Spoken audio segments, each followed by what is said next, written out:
Hello grade 12s and welcome back to lesson 4. We are still going to continue with some literature. If you think back to slides or to the previous presentations, we had a few short stories that we covered. However, today we are going to be looking at the drama called My Children, My Africa. Before we start with the drama, I'm going to do a little bit of exam prep with you, and then I'm going to take you through question papers at a later stage. But for now, let's look at what the first slide tells us about how to answer your exam paper, and then take you through to the drama called My Children, My Africa. So, the first thing that we need to remember is that you've only studied 2 genres at your school. So what do you need to do? You need to only answer the genres that you've covered. So you're only going to answer 2 questions out of 35. I'd like you to see on the next slide what the page looks like that you choose from. So if you look at it, you'll see it says table of contents. And on the table of contents, there is a section A to section D. Section A is the novel, the drama, the short stories and poetry. So what are you going to choose? You are going to choose the 2 genres that you have covered at school. Okay? Now, what I'd like to show you next is the types of questions that you are going to be asked. And what do I mean by types of questions? Well, I've heard some people call this the science of the paper. And what that means is that you are going to answer various genres, right? Whether you choose section A and section D or section B and section C, question 1 and question 3, regardless of that, you are going to be asked the same types of question. And that is what the next slide is all about, so that you know when you walk into your exam, these are the types of things that you can expect to see on the paper. Okay, so mix and match. What does that mean? So there will be 2 columns, and you will have to mix the correct column B description with the one from column A. There will be a box with missing words. That's just your little box with 4 missing words. And where do those questions come from? Well, generally, those questions are taken from the entire short story or the entire drama, and those are normally people's names, places, time periods. So the small little details that you generally miss, that is where the 4 questions will come on, like where did this happen, when did this happen, in which city, okay, where in the house, who are the people. So the mix and match in the box with missing words, those are the first questions that you're going to be faced with, and they are for 4 marks. So you need to know the content of your genre very well if you are going to be able to answer the box with the missing words, or where you have to mix and match, okay? Because now they're going to be testing basic content. Those are your basic level 1 questions. So level 1 means simple. It was in the book, it was in the short story, and you should know all those. Now these are taken from the elements as well. So it will be a character or a setting or a theme or one of those, the element questions. And the thing about it is that if you hadn't read this, and if you don't know this thing in the finest detail, you're going to lose those first 4 marks. And remember, if you don't know this, what is it going to do to your confidence level? So make sure you know this. Right. The next question that you are going to be faced with is setting. Now, what does setting refer to? It refers to time and place. Time and place of what? The question there is going to direct you. It will ask you either for the extract or for the entire short story or drama. However, please note that for the past, in 2021, in the final exam, and then also in the supplementary for 2021 and 2022 supplementary, the setting question is going to refer to an extract. So you're going to have to place the extract into context and say what has happened before and where is it happening? So you have to put both bits of that there. Then there will be a comparison between characters. So basically, you have to know your characters. You have to be able to tell me one thing about one and another different thing about the other characters. What does it mean to compare? So it must be different things that you are telling me. So she is kind, he is unkind. Okay?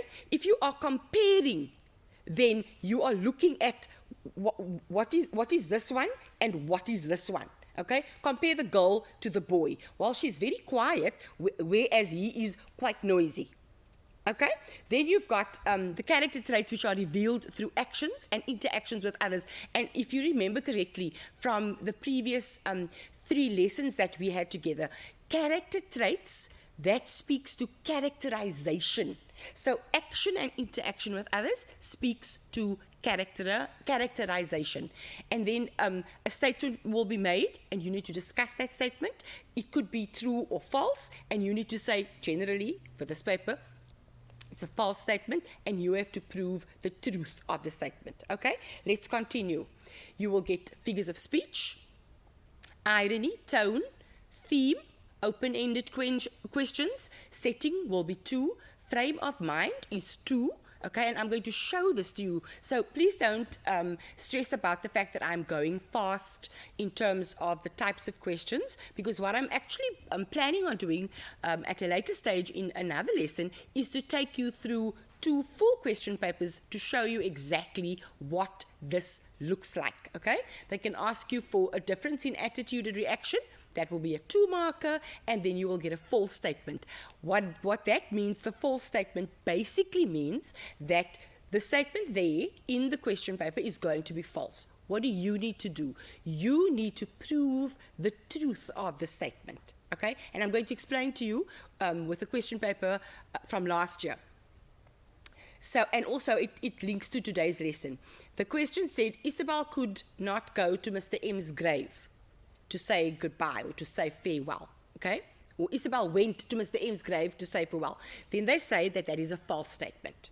Now, what you need to do is you need to show why it's false. So you need to give us the truthful information. The truthful information there is that Isabel went to Wapatsberg to say goodbye to Mr. M, or she went to his special place, his favorite place, to say goodbye to Mr. M. So are you understanding in terms of you can't just say something like, well, Mr. M didn't have a grave, because that is not proving the truth of the statement or the opposite of the false statement. She went to his grave? No, she didn't go to his grave. So where did she go? She went to Wapatsberg. And that is how that question works. But like I've said, there's no need to worry. We will spend some time on 2 complete question papers. Right. Now I'm going to explain to you another little aspect of how the paper is structured so that you can pass the paper. So there's something called cognitive levels. And basically what that means is that 40% will be lower order, 40 middle, 20 higher. What does that mean? Let me explain. Out of the 35 marks, 14 marks are going to be the simplest questions. Do you remember I spoke to you about the mix and match and those things? Now, that's already 4 marks, okay? So 14 marks are going to be the simplest questions, which means that you should be able to score at least 14 out of 35, because those are lower order questions. Those are not asking you to think about your opinion or to engage in any way with a theme or anything like that in the paper. Okay, they are going to ask those questions.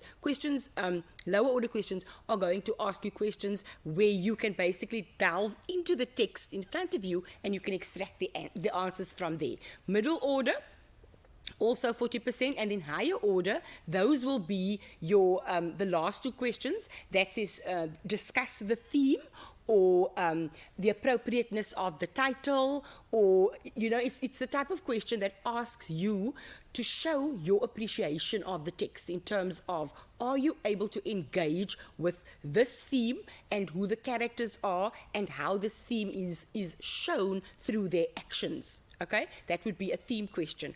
If they speak about the title, it could be, is it a suitable title? And then you can at length discuss why it's a suitable or an unsuitable title. Right.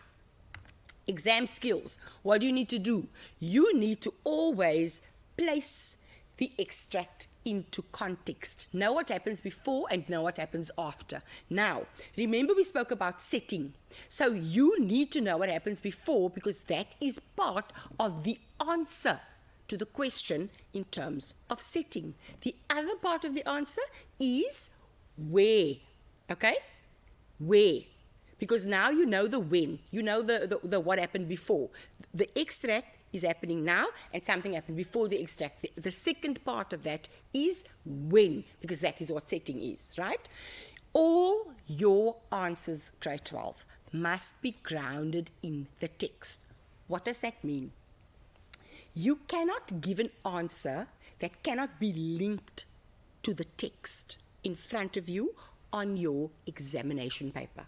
Okay? You can't say, if they ask you a question in terms of Isabel and Tammy's friendship, you can't say, I think they got along well because if I met someone from a different race, I'd love to be their friend. That's a generalization.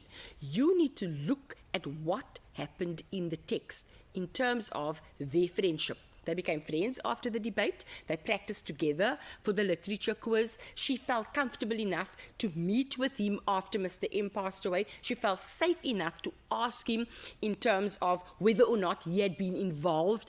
And even though he's leaving the country, they had built a solid friendship. Okay, so whatever your response is, that's what that means. Your response must be grounded in the text. You must be able to go back there and say, because of this statement in the text, because of this event, because of this occurrence, that's my motivation for what I'm saying in terms of the friendship. Okay, read the information placed directly above the text. Now, I'm going to show you that in a question paper at a later stage. And also, if you remember when we spoke previously, I said to you that, pardon, you need to always be able to unpack the short story, okay? In the first three lessons that I did with you, I said, I'm teaching you skills to unpack. What do you remember what I said that meant? You need to read and you need to ask yourself questions. Why is this happening? Why would you choose to say this? Why are they using this type of language? Why this word? So while you are reading that extract in the exams, you need to constantly be questioning yourself, okay? Because if you don't, you're not going to sort of unpack it. You're not going to really engage with the text. You know what? Sometimes I read the text when I get the question paper after my learners have written, and then I do this thing where I engage, I read as if I've never read it before, and something new jumps out at you. No matter how many times you've read that particular story or that particular drama or novel, when you reread it, when you read that extract, something new is going to jump out at you, because you now know you are reading it because you're going to be questioned on it later. So do yourself that favor and ask yourself, why are they saying this here? Why did the author choose to do this? Why is Mr. M saying it like this? Why is Isabel choosing to say that particular word? Constant questions, okay? The last thing with exam skills, grade 12, is make sure that your response is based either on the extract, okay, or the entire drama. Once again, we're not asking you to decide. We are basically saying to you in the question, base your response on the extract or base your response on the entire drama. Okay? You are not being given a choice. We're not saying to you, we're not asking you a question and not guiding you. Okay? If you remember when I spoke to you previously, and I'll keep coming back to this, where I said to you, you need to be able to deconstruct the question. Now, the idea of deconstructing the question, what is your content? What is your limitation? What is your instructional verb? Okay, so we are going to guide you in terms of base your response on this extract or base your response on the entire drama. All that you need to do is you need to read your questions, okay? And I'm sitting with this purple pen here because later on I'm going to show you exactly how to unpack your question. Okay, now let's move on to the drama. So, the drama that we are going to be talking about today is called My Children, My Africa. Okay, and it deals with Mr. M and Tami and Isabel. Okay, now the elements of the drama that we have are the same like with a short story. Okay, so we've got our setting, when and where, time and place. We've got character, who are the people, what do they do? We've got characterization, so they act, they do things, and there are interactions with others, and we learn something about them. You know what, grade 12, a lot of this is going to be sounding familiar. And the thing about it is that it is familiar, that elements of literature are going to vary very little when it's an extended piece of writing in terms of a drama or a novel or a short story. Okay, poetry will have sort of different elements, but with drama, novel, and short story, a lot of them are similar. So you need to understand that the repetitive nature of things is because all of them should have these elements present. And why are we focusing on that? Because that is where your questions are ultimately drawn from. The question paper centers around the elements of the particular genre. Okay? In the drama, let's move back to the slide, you've got your plot, which you've got in the short story, and you've got your theme. Now, this is something that we have in a drama that we don't have in a short story or in a novel. We have stage directions. Okay, and in the exam, the question on stage directions is never ever going to be phrased with those words. Okay, so you need to know what are the purpose of stage directions. So remember, you've now read this drama. Okay, so what is a drama? A drama is going to be performed on a stage in front of people. Okay, but now we are not seeing the performance. We are reading almost like the transcript, okay? That's what's happening on stage, but we're reading the book. So, somehow, the scene needs to be set in terms of the reader knowing what is going to happen, what is happening, where on stage is everybody standing, how are people feeling, okay? And that is what stage directions are. So, if you remember, at the beginning of every act, okay, and scene, there will be a little preamble which sets the scene. Okay, so it will tell you Mr. M is in his classroom, or Isabel's alone on stage, or Tami is in the classroom. So stage directions tells you first of all where everyone is positioned. The other purpose of stage directions is it has to do with people's emotions, and that, grade 12, is how you are going to have to answer the question. So the question in terms of stage directions will be phrased like this. If you were the director of this drama, of this play, what would you tell Tami, Isabel, Mr. M to do in this extract? Okay? And before the question, they will say to you, refer to line 9. So you have to go to line 9.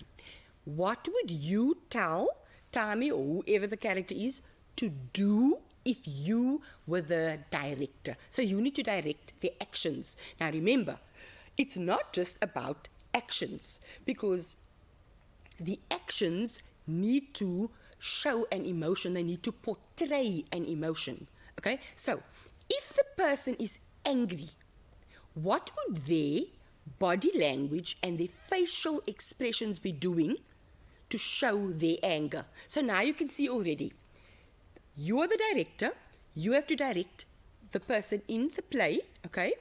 And they have to use their body and their face, and they have to show an emotion through using their facial expressions and their body.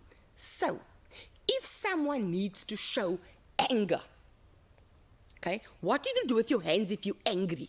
You're going to wave your hands in the air, and you are going to frown, okay, to show your anger. Or you might choose to stomp stomp your hand, your fist into the palm of your hand, and screw up your nose.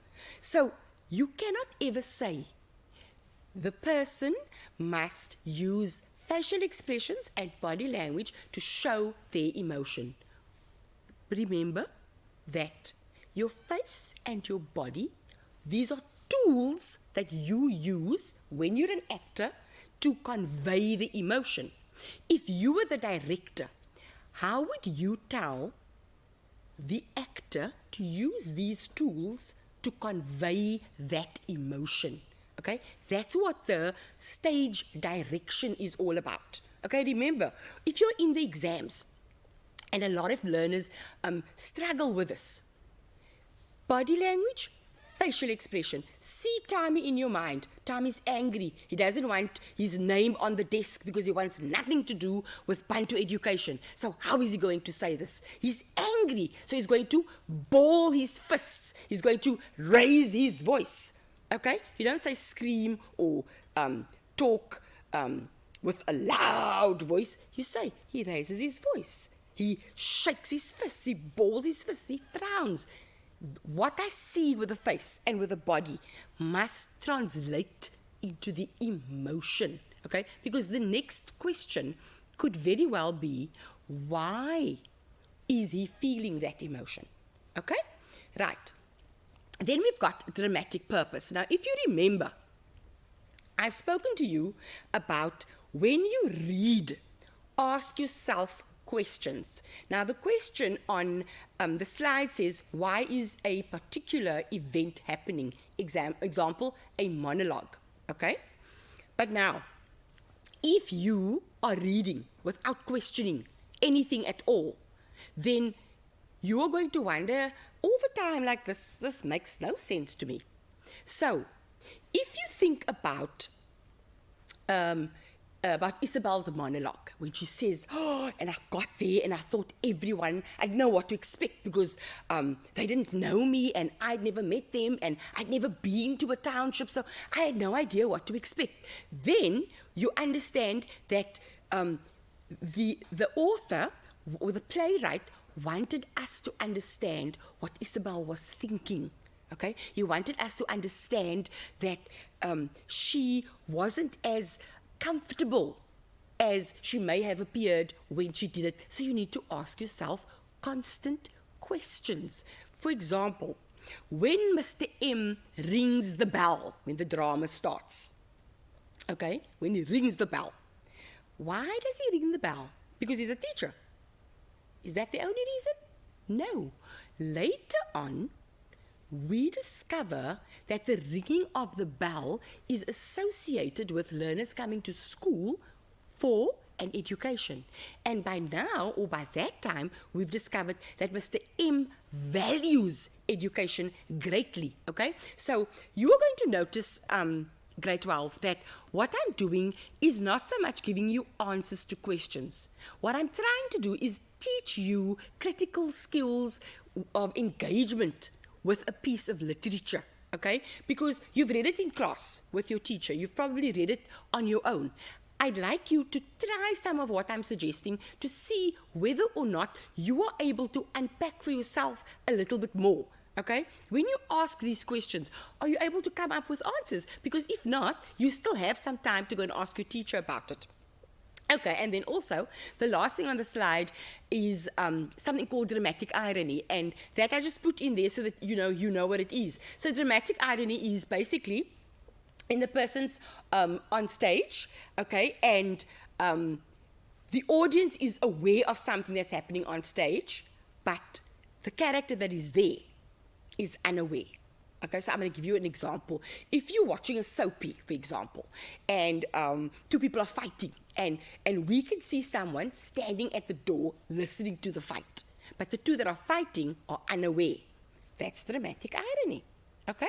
And that's all that it is. So, now that we've gone through the elements of the drama, we are going to discuss a little bit about My Children, My Africa. So, what happens? Inter-school debate at Zolile High School, and that is Mr. M School and Tami School. Rising action. Tami says, I am not doing this quiz with Isabel, and he resigns from the team.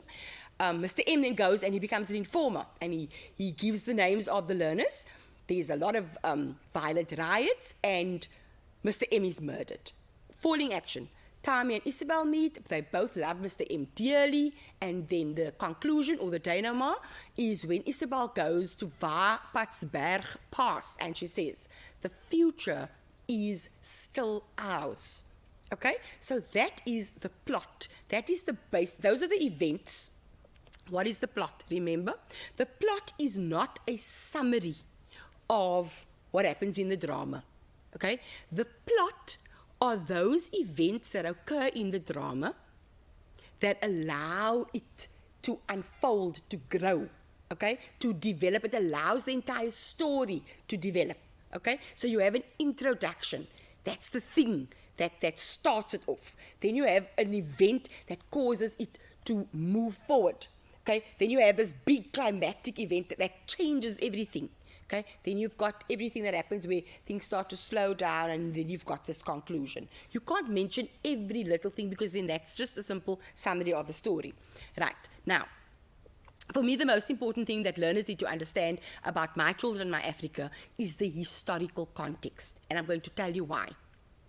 If you don't understand the historical context of this drama, you are unable to put yourself in the shoes of Isabel, Tammy, and Mr. M. Okay? And it's for that reason that I'm choosing to discuss that with you today. Right. So, this story is set in 1984. And during that year, there was something called the Tricameral Parliament, okay, had been introduced in 1984. Now, the Tricameral Parliament basically had, it allowed for everyone except black people to have a voice in government, okay? 1984, tricameral, remember tri means three. So there was white people, Indians and coloreds. Black people had no voice. That's September 1984, right? Then, so they've taken away the voice of the black people. The other thing that was happening at that time was something called a state of emergency. Now, so this is 1984. In 1985, this state of emergency was declared. Now, what did that mean? It meant that if you belonged to a political organization, you were doing something illegal, because all political organizations had been banned, okay, at that point in time. The media could not report on what the government was doing, on their actions, on police brutality. So everything that the government was doing, they could do without fear of reprisal, without fear of anyone seeing it or knowing about it. Okay? And then the final nail in the coffin of this state of emergency meant that if you committed a crime against the state, or if the state suspected that you did, you could be detained for that crime without your name being released. What does that mean? Just think about it. Yeah, you're walking down the road. The government thinks that you've done something illegal against them, so they just pick you up, they put you in a police van, and off they go. They don't inform your parents, don't get a phone call, you don't get a lawyer, because it's treason. You did something against the government. So they didn't call it an arrest. You weren't arrested, because then they would have to lay a charge. What they did was they detained you. And a perfect example of that is when there's this police van that drives past Mr. M, and there are children in the back of the police van, and one of those children, they shout to Mr. M, "Please tell my mother where I am." Why? Why did that child say, "Please tell my mother where I am"? Because he was being detained. So his mother was never going to be informed officially that he had been detained, okay? And he could, for all intents and purposes, not be released at all. He could die while he was in police custody. So, remember now, Tammy also became an activist during this time, okay? And being an activist and belonging to a political organization meant that you were overstepping the law. And if you did that, you could be arrested. And you could, in fact, lose your life. So Tami is an 18-year-old matriculant who decides to become an activist in this political climate, okay, where they've got this tricameral parliament where black people have no voice, where they've got a state of emergency that says you can be detained without anyone being informed, okay? You're not allowed to sort of have any meetings with other politically motivated members, and you also, the government wasn't accountable to anyone. The media couldn't report on what was happening in the country to the rest of the world. So under this political climate, Tami says, leaving school, and I'm joining the comrades because I am going to fight against what? Now, a lot of you are going to say he was going to fight against the government or he was going to fight for freedom. No. He was going to fight against Bantu education. Now, in 1953, there was something, there was an act that came into being, the Bantu Education Act of 1953. And what that basically meant was that schools of color, okay, schools that housed black children, were not as well resourced as white or colored schools, right? And at the heart of this drama, that is what Tami is fighting against. He is not fighting against or for anything other than the ability to not be exposed, to not be at the receiving end of Bantu education, because that's his problem. Because remember, in the drama, he realizes, but Isabel can become whatever she wants to. But because of what he's been exposed to with Bantu education, he was very limited in what he could become. And that's why he decides, you know what, I'm not even finishing school.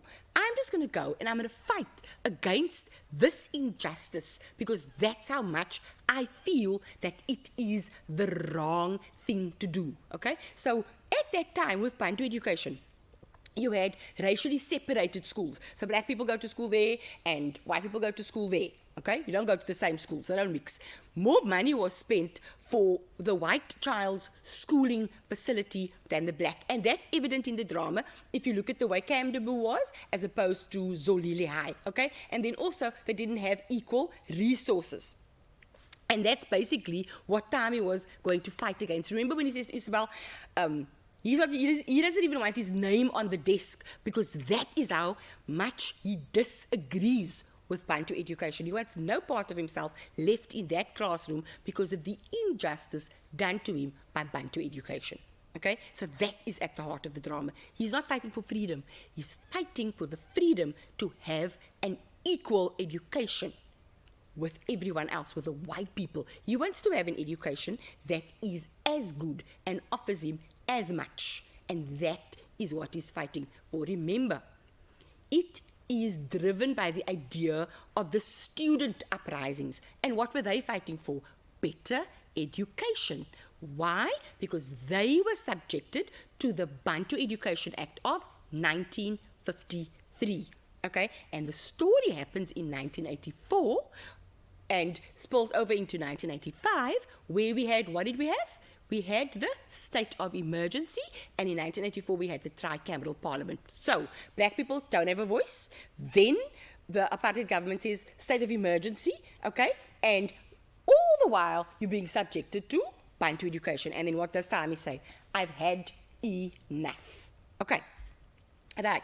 The themes of the drama, tradition and culture. What did I say about themes? How do you do this? You identify the characters involved and then you understand better how that works. So the theme of tradition and culture. Ooh, Mr. M, because Mr. M believes that Tami must listen to the way that he wants things done. And Tami feels, no, I'm my own person. I can think for myself. So the characters involved with tradition and culture would be Tami and Mr. M. Then we've got friendship, we've got education, we've got justice. Those are all themes that come out of the entire drama. Power of words versus violence, and then privilege versus poverty. Now, I'd like to just go a little bit into the one about power and the power of words versus violence. There's a particular scene in this drama where Mr. M has the dictionary, and he's got a stone, and he says to Tommy that the dictionary had 26 letters. And I think 56,000 words. Which one has more power? The stone or the dictionary, which is the words? Okay? And so what is the book, the dictionary, a metaphor for? Or a symbol of? And what is the stone a symbol of? Okay? And you need to explore that when you are looking at that particular theme. Okay? And you need to, so when you watch this video, pause it and write down the themes and see if you are able to link all the characters to all the themes, or the particular characters to the themes. So friendship would be Isabel and Tommy. Education would be all of them. Isabel as well. Justice would be, what is justice? What Isabel feels that what happened to Mr. M is unjust because he was murdered. Tommy feels justice was done because Mr. M gave the names of the learners. Okay, so you need to unpack that and link the characters to the themes. Right. What I've got here for you is a little bit of an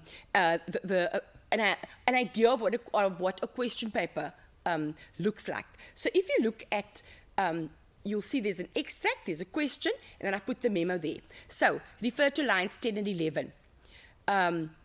What tone would Tommy use in these lines? So what does tone refer to, grade 12? Tone refers to how Tommy is going to sound when he gives the answer. What does the memo say?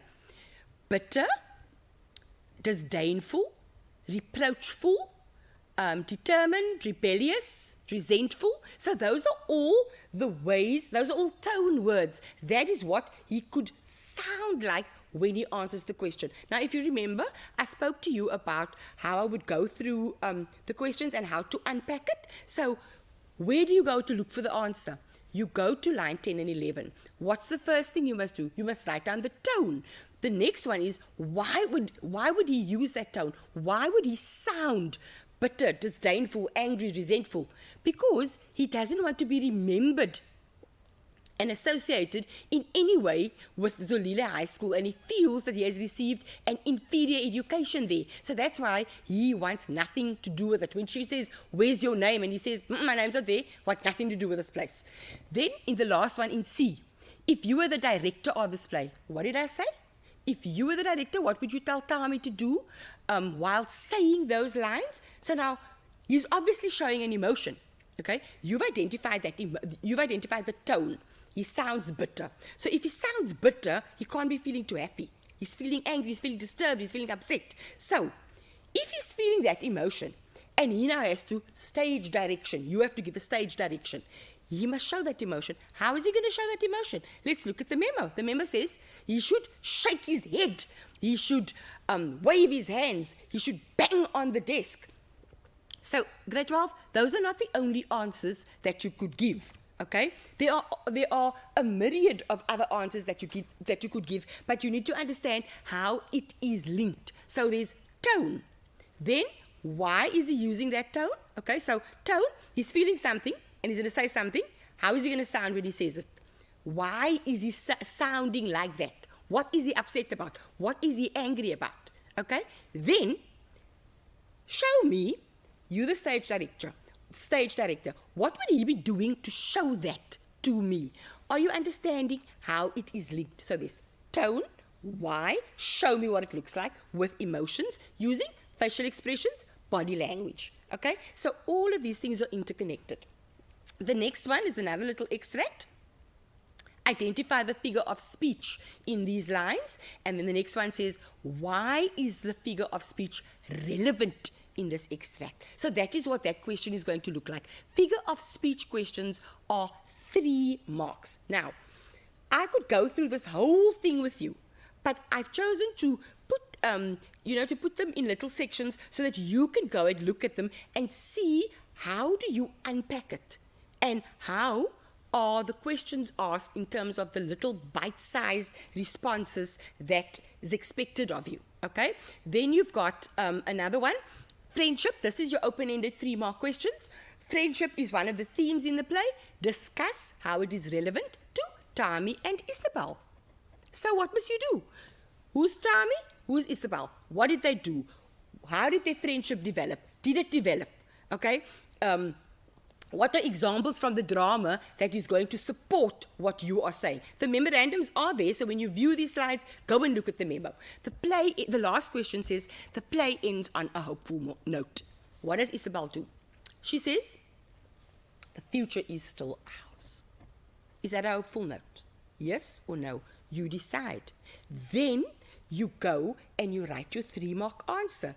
Now, hopeful note, in what regard? Is Isabel a symbol of hope? Why is she a symbol of hope? What does she represent? What do we have to be hopeful about when she says that? Okay, so that is how you must unpack the idea of Isabel and her greeting to Mr. M, a farewell to Mr. M, and she says, future is still ours, but she says it at Wapatsberg. So ours, who's ours? Her and Mr. M. What was Mr. M's vision? Are you with me? So you need to link Mr. M's vision, Isabel's vision, and the idea that she's bringing those things together. And what does she then represent? She wants to take the country forward. And that, grade 12, is how she is a hopeful figure, and that's how the drama ends, on a hopeful note. Okay, so let's just recap today's lesson. We've learned the types of questions. We've learned how much of them there will be. Okay, we've learned the mark allocation per question. Then we've learned a little bit about the drama. And the most important thing we've learned is the historical background. Why? Because we need to put ourselves into Isabel's feet, Mr. M's feet, and Tami's feet. And then I've shown you a little bit of a question paper. We have taken out a few questions just for you to see what that looks like, because when you do a whole paper, you don't just focus on the details. I've done that for you, and I've given you a memorandum. So when you are done, tick off on your fingers whether or not you've done all that I've intended for us to do in this session. I trust you've enjoyed it. Thank you so much for joining me. Enjoy your revision. Thank you, grade 12.